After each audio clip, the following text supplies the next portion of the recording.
Nagkagirian ang pulisya at mga rallyista sa gitna ng paggunita sa EDSA People Power Revolution sa ika-40 anibersaryo nito ngayong araw. 6 na pulis ang naitalang sugatan sa insidente. At nakatutok si Chino Gaston. Hindi pa man nagsisimula ang marcha, nagtutulakan na ang mga pulis at rallyista sa southbound lane ng EDSA bago makarating ng EDSA Shrine. Isang lane na lang kasi ang nadaraanan na nagdulot ng napakahabang traffic. Ayaw din payagan ng mga pulis na isama ng mga magmamarcha ang kanilang truck na gagamiting stage sa programa. Maya-maya pa.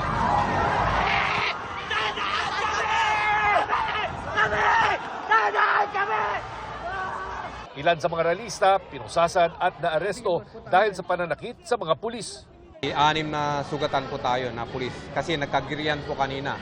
The moment po kasi na may nasasaktan na nakapulisan natin, ay doon po nag-e-end yung maximum tolerance. Hindi po kami basta nakatayo lang. Kalaunan nakarating din ang mga rallyista sa tapat ng EDSA Shrine. Simbahang itinayo para gunitain ang People Power Revolution noong 1986. Sari-saring paraan at obra ang gamit ng mga dumalo sa rally para ipahiwatig ang puna sa mga isyu ng katiwalian sa gobyerno at kaakibat na pananagutan. Gaya ng grupong ito na balot sa putik at kinakatawan ang mga biktima ng pagbaha, bunsod ng mga ghost flood control projects. Karamihan ng pumunta dito ay hindi naman organisado, hindi naman masasabing nasa kaliwa o nasa kanan, pero wag naman natin ipagkait na ang EDSA ay para sa lahat. Isa sa mga nagpunta ng EDSA noong 1986 si Caloocan Congressman Edgar Erice. Nakakatuwa raw masaksihan ang pagkakaisa ng mga Pilipino para patalsikin noon ang dating Pangulong Ferdinand Marcos Sr. Pero ang diwa na ito, hindi niya raw nakikita sa kasulukuyang panahon. Nalulungkot ako. Kasi watak. Isa lang naman ang dahilan kung bakit naghihirap yung bayan natin. Sabi nila, unity. Naupo sila, ano nangyari? Anli, away. Anli, nakaw. At kitang-kita natin yung epekto. Para sa GMA Integrated News, Chino Gaston nakatutok, 24 oras. Mga kapuso, kumbaga sa edad, 40 na ang EDSA People Power na hindi na inabutan ng maraming Gen Z at Gen Alpha. Pero higit pa riyan ang dahilan kung bakit nalilimutan na ang ipinaglaban noong 1986 ayon mismo sa mga tinaguriang pag-asa ng bayan. Gayunman, may sagot din sila sa kung paano pupukawin ang diwa ng EDSA kahit sa mga hindi na naniniwala. Ang EDSA 40 sa mata ng kabataan. Tinutukan ng special report ni Mau Gonzales.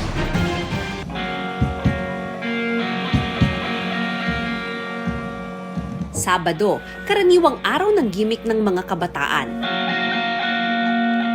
Kabilang sila sa mga ipinaghanda ng concert sa Quezon Memorial Circle. Di na ko papayag, mawala kang uli. Malinaw ang ipinunta ng ilang dumalo. Yung sa kanta po, bukod po sa para suportahan po yung project po ng QC, gusto rin po namin mapakinggan yung mga singers. Pero karamihan sa aking nakausap, walang alam sa kung para sa ano ang concert. Na kick-off ng paggunita sa ika-40 anibersaryo ng 1986 People Power Revolution. Na ibinigyan ng Diyos ng malayang pag-iisip. Siyempre po may lungkot, pero siguro yung tema po ng 40th People Power Anniversary po para sa akin ay mas parang pagninilay, no? Self-reflection yung inisip ko na parang hindi matatanggi na naging malaking parte ng kwento ng ating bansa. Si Lola Cory, si Tito Noy, si Lolo Ninoy, at and for the latter two, for all of them, very proud po ako sa naging legacy. Pero ganito pa rin yung kalagayan natin. So kailangan din natin magtanong na saan po tayo nagkulang. Kung tutuusin, sa mismong People Power Revolution noong 1986, kabilang sa mga lumahok ay mga kabataan.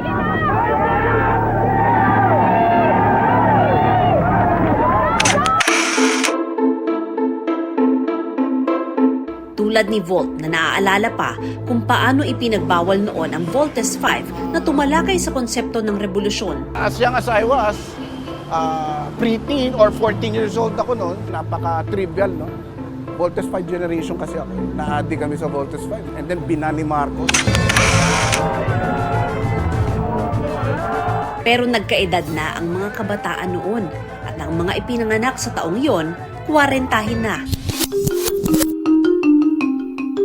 Habang ang pinakamatanda sa mga Gen Z, ipinanganak mahigit 1 dekada matapos ang people power.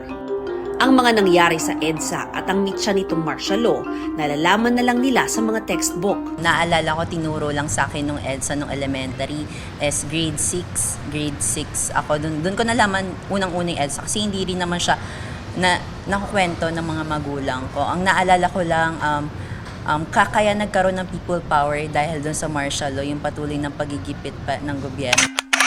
O kung ikwinento ng mga magulang at ibang nakatatanda. Sis may lolo. So ang experience niya raw po ng martial law, batas militar, pinasara yung schools temporarily. Umuwi po siya sa Kalingal, dala-dala po niya yung law school books niya. Tapos in-inspection po talaga ng military, isa-isa yung bawat page para tignan kung may subversive materials. Pero di tulad niya si Ferdinand, na laking norte at ipinangalan kay dating Pangulong Ferdinand Marcos Sr. Iba ang kanyang karanasan na bagaman totoo ay hindi kabuuan ng kasaysayan. Lumaki ako na nakikita ko yung mga proyekto na ginawa noon, na nila Marcos noon. Pero nung sa high school ko sa Manila Science, kinuwento yung mga desaparecidos, yung mga alumni namin na pinaglaban yung mga karapatan nila. Doon ako namulat na iba pala yung kasaysayan. At higit sa mga nangyari noon, tila nakalimutan din pangatawanan ng mga Pilipino ang mga ipinaglaban ng EDSA. Ang inheritance sa amin ng EDSA ay dynastic politics, unfinished reformed,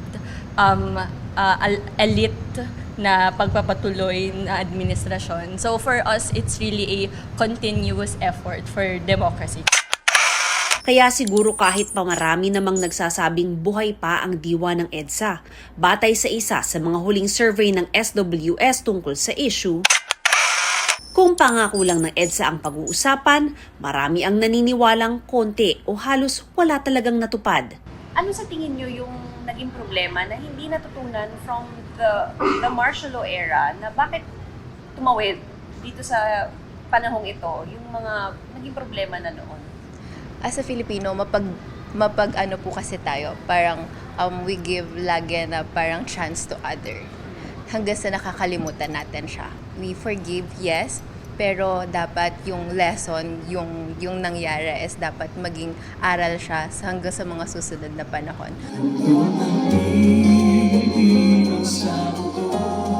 Pero sa mismong concert kung saan tila marami na ang nakalimot, may bumubulong na pag-asa. Ang pag-aalala kasi sa EDSA, iniangkla sa isang isyong relate sa mga kabataan. Tinawag itong awit at aksyon kontra korupsyon. Sobrang mahalaga po siya. Saka minulat ko na rin po noon. Hanggang sa nag-aaral ako, yun na po yung mga pinag-aaralan na. Natutuwa ako na interesado sila. Natutuwa ako nung nire-rehearse ko yung Handog ng Pilipino sa Mundo, alam nila yung kanta. They give importance to this day. Regardless of what you believe in, regardless of who your future president is, kung ganyan ang attitude ng ating kabataan, then our country definitely has hope. Tungkol naman talaga sa issue ng pamamahala ang diwa ng EDSA, hindi sa anumang partido o pamilya. Marami sa mga demonyo na inaway nila, na pinalayas nila noong panahon ng diktadurang Marcos ay tila bumabalik ngayon. Yung korupsyon, yung pangabuso sa karapatang pantao. So may bagong urgency po yung paggunita natin ng Feb 25, pero hindi lang paggunita, pero yung pag-renew po natin ng ating pagtutol dito sa korupsyon. Pero may hamong dapat harapin ang mga kabataan. Kung noong 1986 na wala pang cellphone, nalagpasan ng mga nag-organisa sa EDSA ang kontrol ni Marcos Sr. sa media. Ang mga kabataan ngayon na armado ng gadgets at social media, dapat malagpasan ang epekto ng maling impormasyon. We studied TikTok, YouTube, and Facebook for months. And it's harder because even Gen Z are easily played when it comes to videos. Filipinos are sorry to say, but easily manipulated when it comes to news, misinformation, disinformation. Itinutulak ngayon na palawigin ang People Power Revolution sa kurikulum ng mga estudyante. Sa Catholic schools, we do that. Kaya nga pag February 25 or the whole week of that, may mga film viewing. Kapag dependent lang kami sa textbooks, yung mga textbook producers natin, yung mga publishers natin, ayaw naman nila ng mga contentious issues. Kasi wala silang benta sa ibang mga private schools. Dinadaanan lang naman yan pero walang lalim.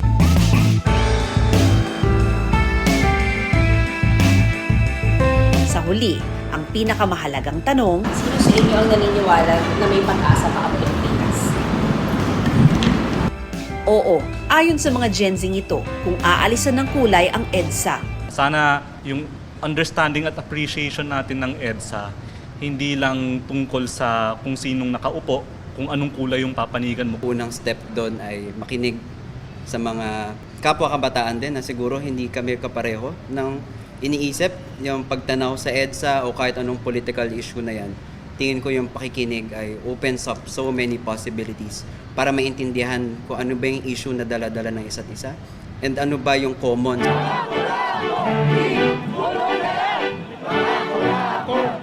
Tulad ng paglaban sa katiwalian na issue ngayon sa gitna ng flood control scandal. Hindi ko po alam kung yung mismong salitang EDSA o People Power ay resonant po sa mga Gen Z, sa mga Gen Alpha. Pero sa September 21, meron pong mga college students po na nangimbita po sa akin na sumama sa isang pagkilos. Buhay na buhay pa rin po sa mga Gen Z, sa mga Gen Alpha.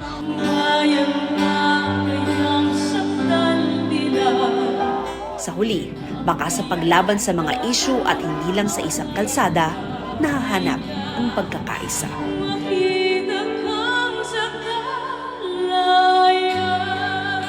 Para sa GMA Integrated News, Mav Gonzalez, nakatutok, 24 oras. 92.4% ng mga Pilipino ang may tooth decay o sira sa ngipin na nagre-resulta sa pagkabungi. Base po yan sa datos ng Department of Health o DOH noong 2021. 78% dyan may gum disease. Kaya mga kababayan natin na walang ngipin, lubhang apektado ang kanilang kumpiyansa sa sarili. Sila ang layong matulungan ng ating taunang Ngiting Kapuso Project. Sa pananalasa ng Bagyong Ondoy sa Rizal noong 2009. Kabilang sa mga natangay ng baha, ang pustiso ni Rosalinda. Mula noon, hindi na siya nakapagpagawa ng kapalit nito. Prioridad kasi niya ang pangailangan ng 8 anak na mag-isa niyang itinataguyod. Basta man nakaiipon lang po ako ng pangbayad ng tubig sa kuryente. Dinuloko po nila akong bungal. Kaya sa nalalapit niyang kaarawan, hiling niyang maibalik ang matamis niyang ngiti at kumpiyansa sa sarili. Gaya ni Rosalinda, kinabukasan rin ng mga anak ang hangad ni Angelica. Yun nga lang, hindi siya matanggap-tanggap sa ina-applyang trabaho dahil wala rin siyang ngipin. Ginaganyan ko na lang po yung bunganga ko po. Pagkatapos ng interview, umiyak na lang ako bakit hindi ako natatanggap. Kasi nga wala nga po akong ngipin. Ngayong Oral Health Month, kabilang sina Rosalinda at Angelica sa 100 beneficiaries na sumailalim sa screening at pagsusukat ng pustiso sa ilalim ng Ngiting Kapuso Project, katwang ang CEU School of Dentistry. Si Rosalinda, hindi napigilang maging emosyonal. Masayang-masaya po ako kasi ito na lang po yung pa-birthday sa akin ng GMA Kapuso Foundation. Kaya namin binibigay itong posisyon ito dahil gusto namin makatulong doon sa mga tao na hirap kumain, na nawawala ng kumpiyansa sa sarili kasi nga hindi sila makangiti. Sa mga nais makiisa sa aming mga projects, maaari po kayo magdeposito sa aming mga bank account o magpadala sa Cebuana Luwilier. Pwede rin online via GCash, Shopee, Lazada, Globe Rewards at Metrobank Credit Card.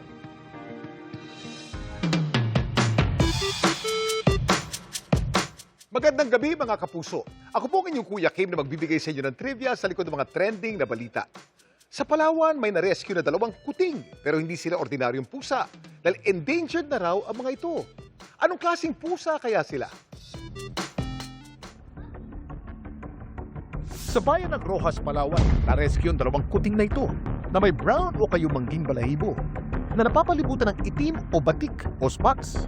Pero ayon sa Palawan Council for Sustainable Development at Municipal Environment and Natural Resources Office ng Rojas, kung saan sila tinurn over, hindi lang daw sila mga simpleng kuting. Sila ay mga Palawan leopard cat o kung tawagin, tamaral. Ang reported po ng asawa ng nakakita ng dahil po doon sa mga tahol ng aso kung kaya sila po ay napatigil sa kanilang ginagawa at tiningnan po yung lugar kung saan kumakaw lang aso. Una po nilang napansin is yung adult tamaral. Nung nakatakbo na po yung adult tamaral, napansin din po nila yung 2 kitten. Hindi na sila makabalik doon sa kanilang ina. Dahil nga po may mga pag-aaral po na kapag sila po ay nahawakan na ng tao, ay mas gugustuhin na po nilang sumama sa mga tao kaysa po bumalik sa wild. Kaya kailangan po silang palakihin po dito sa ating PWRRCC sa Puerto Princesa City. Ang mga Palawan leopard cat o Perionilurus bengalensis henei, endemic o tanging sa isla ng Palawan lamang makikita. Nakatira sila sa mga kagubatan at damuhan. Namamataan din sila sa mga sakahan. Nocturnal ang mga tamaral. Ginagamit nila mga naglalakihan nilang mata sa pag-hunt ng kanilang prey sa gabi.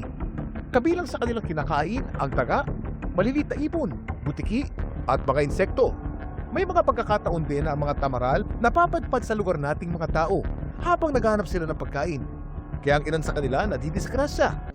Gaya ng tamaral na ito na binawian ng buhay matapos pasagasaan. Nakakalungkot lang lalo pa tinuturing ng endangered species sa mga tamaral sa bisa ng PCSD Resolution 23967. Pakiusap ng PCSD, kung may makitang tamaral sa inyong lugar, huwag itong lapitan o hulihin at i-report agad sa kinauukulan para sila'y ma-rescue kung kinakailangan. Mas maganda mag-contact sa DNR o kaya sa local na veterinarian para mas tama yung pag-handle, especially predator itong mga pusa na to. Kung ang mga tamaral ay tanging sa Palawan lang nakikita, alam niyo ba na may isa pang klase ng leopard cat dito sa Pilipinas na tahanan naman ng turing sa ilang isla sa Visayas? Kuya Kim, ano na? Nakaimprenta sa ating 50 peso polymer banknote ang pusang ito na endemic o makikita lamang sa mga isla ng Negros, Panay at Cebu. Ito ang Visayan leopard cat o maral. Mahalaga ang papel ng mga maral sa ating kagubatan. Ayon sa mga conservationists, pamamagitan kasi ng kanilang pag-hunt sa mga maliliit na mammals, ibon at reptiles, napapanatili nilang ecological balance sa ating kalikasan. Hindi pa man sila opisyal na na-evaluate ng IUCN o International Union for Conservation of Nature, pero rare o pambihira daw ang sightings ng maral. At nanganganib ang kanilang populasyon dahil sa deforestation at illegal hunting. Samantala, para malaman ang trivia sa likod ng viral na balita, i-post o i-comment lang, #Kuya Kim, ano na? Laging tandaan, importante ang may alam. Ako po si Kuya Kim at sagot ko kayo 24 oras. Masaya si dating Pangulong Rodrigo Duterte sa takbo ng kanyang depensa sa ICC ayon sa kanyang abogado. Tiwala naman ang mga abogado ng mga biktima na madidiin ng kanilang mga testigo ang dating Pangulo. Nakatutok si Marisol Abduraman. Sabi ni Attorney Gilbert Andres, handa na sila sa paghaharap ng mga witness sa allegasyong crime against humanity na kinakaharap ni dating Pangulong Rodrigo Duterte sa International Criminal Court. Kung matuloy ang trial, handa po kami magpresenta ng testigo po para talagang patunayan na mga ito po yung mga nangyaring dagok sa mga biktima. Sila daw ang magpapatotoo na maraming pinatay nung panahon ng Duterte administration. Karamihan sa mga testigo, hawak na raw nila at binibigyan ng seguridad. Sabi ni Dean Raul Pangalangan, dating ICC judge, mahigpit ang seguridad ng ICC sa mga testigo. Alaga ang mga ito at confidential na ang lahat ng galaw nila. Pagharap daw ng witness sa trial proper, yun ang unang beses na maririnig ang kwento nila. Bawal sa court sa ICC yung gawain sa atin na rehearsal of the witness, bawal yung witness coaching, bawal yung witness preparation. Maski prosecution? Oh yes, bawal. The first time they will hear a witness is when they call the witness on the stand. Okay. Until then, ang alam lang nila sa testigo, yung statement na binigay niya sa investigators. And in fact, to coach a witness is a crime under ICC law. Tiwala si Andres at ang kapwa-abogado niya para sa mga biktima na nailatag nila ang mga elemento at ebidensya laban kay Duterte sa mga kasong kinakaharap nito. You think the prosecution had done enough? Yes, yes. I think more than enough to show na there are substantial grounds to believe na Mr. Duterte committed the crimes charged. Dami nilang mga ni-reference, no less than the statements himself of the suspect, Mr. Duterte. Siya po yung Exhibit A ng mga ebidensya po. Bukas, ang abogado ni Duterte ang buong araw magsusumite ng posisyon nila para kontrahin ang mga akusasyon. Handa rin daw silang ipagtanggol ang dating Pangulo. Nakausap ni Kaufman ang dating Pangulo matapos ang unang araw ng hearing. We gave him a rundown and a briefing of what was said, and he was happy. What was his reaction? Yes. He was happy. What did he say, Attorney? That he was happy.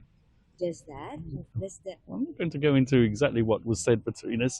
There is a certain concept called attorney-client privilege, but I can assure you that he's extremely happy with the way things are going at the present moment in time. Mula rito sa ICC The Hague, Netherlands, para sa GMA Integrated News, Marisol Abduraman, nakatuto 24 oras. Inireklamo sa Senate Ethics Committee si Senador Bato de la Rosa ng pagpapabaya sa trabaho dahil sa patuloy niyang pagliban sa Senado. Gate ng civil society group na huwag kang kokorap. Hindi na nagagawa ni De La Rosa ang kanyang trabaho na malinaw anilang pang-aabuso sa kapangyarihan at pribilehiyong iginawad ng taong bayan. Hindi anila ito patas sa mga regular na manggagawa na no work, no pay. Kaya hiling ng grupo, huwag pasakurin si De La Rosa at suspindihin ang operasyon mismo ng kanyang opisina. Sabi ni Senate Ethics Committee Chairman Senator J.B. Ejercito, ipipila nila ito sa 5 naunang ethics complaint laban sa ibang senador. Ayon naman kay Senate President Tito Soto, sa ngayon ay walang nakasaad sa Senate rules tungkol sa pagiging absent ng isang senador. Ang meron lamang daw kung absent sa komite na pwedeng ikatanggal sa komite. Ibinahagi ni Apoy sa Dugo star na si Ashley Ortega ang estado ng relasyon ng kanyang sariling ina matapos ang matinding tampuhan nang umalis siya sa bahay para maging independent. May chika si Nelson Canlas. Hindi pa man opisyal na idinideklara ang tag-init, magbabaga na ang hapon ng mga kapuso sa pagpasok ng buwan ng Marso dahil sa pinakabagong offering ng GMA sa afternoon prime na Apoy sa Dugo. Not your ordinary sizzling rivalry dahil ang puksaan sisiklab sa loob ng tahanan. Seryeng susukat sa katagang blood is thicker than water, pero mga salitang magdadala rin ng kurot sa puso ng isa sa mga lead stars na si Kapuso leading lady Ashley Ortega. Sa pag-upo ni Ashley sa GMA Integrated News interviews, kasama ang kanyang co-star na si El Villanueva, nauwi ang usapan sa relasyon niya sa kanyang ina na may tampo pa rin sa kanya. It's not easy rin kasi na yung 3 years na di namin pag-uusap. And of course, syempre yung ginawa ko sa kanya na I left home. Kasi I left without saying anything. I left without saying goodbye. Hindi ko rin naman talaga intention lang, naiiwan lang si mom. I just needed space for myself as well to grow. Sometimes kasi pag nagiging toxic na yung environment, naapektuhan na talaga ikaw mentally. And that's what happened to me. Siya siguro, she's still in the process of accepting na kaya ko na mag-isa. I'm sorry for that. And talagang pinagpipray ko kay Lord na sana mag-heal siya. Have you reached out to her? Of course, Sir Nelson, the moment pa lang nung na-evict ako, that's the first thing I did. It's the first thing I did, of course. Talagang nag-reach out ako. But again, hindi rin talaga madali yung sa nangyari sa kanya. So, I have to step back muna para lang din hindi matrigger ulit. Matatandaang nagpadala ng reconciliation letter ang kanyang ina habang nasa loob si Ashley ng Pinoy Big Brother House. Nagpadala rin ang aktres ng mga bulaklak sa kanyang ina nang ma-evict siya sa bahay ni Kuya. Of course, she's still my mom and it's hard na, not having a relationship na talagang fully okay pa with someone you love. We're still trying to make things better. Did you learn anything about yourself in the process? Oo naman, marami, a lot talaga. Siyempre, blood is thicker than water. No matter what will happen, isa lang yung nanay ko and that will always be my mom. Did you see each other during the holidays? Nung last Christmas, hindi po eh. So, Sakit nun? oo, yes. Mahirap pa rin talagang pag-usapan. Parang ano na rin siguro,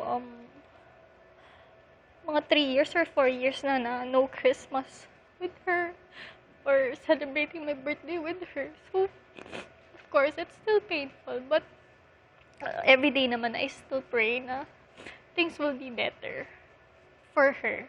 Sa pagpapatuloy ng GMA Integrated News Interviews bukas, may isang masakit na bahagi naman ng buhay ni Elle ang kanyang ilalahad. Nagpa-check din ako and then yung sinabi sa akin ng doctor was really shocking. Abangan yan. Nelson Canlas updated sa Showbiz Happenings.